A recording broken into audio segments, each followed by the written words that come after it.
This is the Chapter 8 overview. This video overview is to give you an idea of what will be covered and what you should focus on in Chapter 8. It should not replace reading the chapter for important details or completing any activity.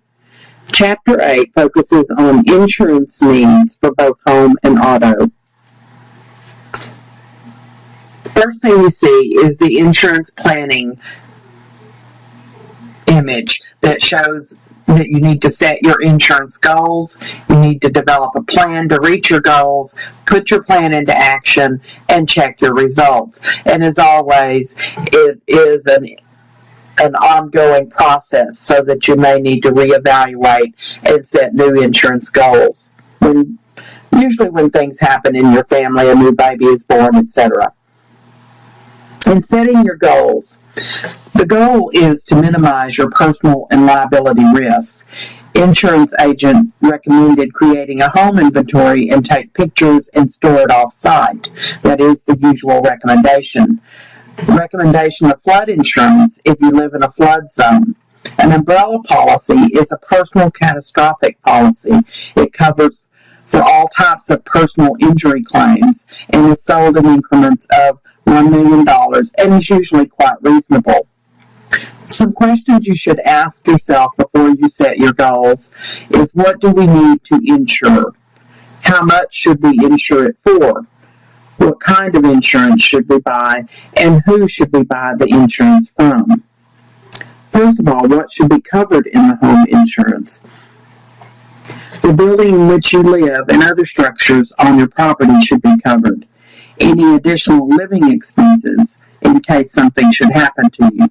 Personal property, personal liability and related coverage, and any specialized coverage. For automobile insurance, automobile coverage falls into two basic categories: bodily injury and property damage. Bodily injury covers bodily injury liability, medical payments, and uninsured motorist protection. Property damage covers property damage liability, collision, and comprehensive physical damage.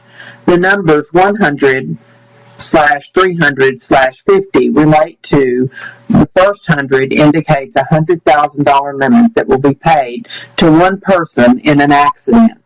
The 300 relates or indicates $300,000 limit that will be paid to all persons in the accident. And the 50 indicates a $50,000 limit for damage to property for others. The graphic that you see there further explains automobile insurance.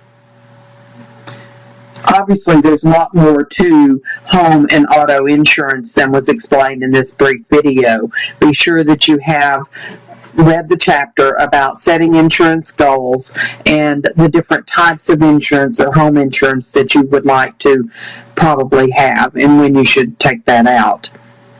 End of this video.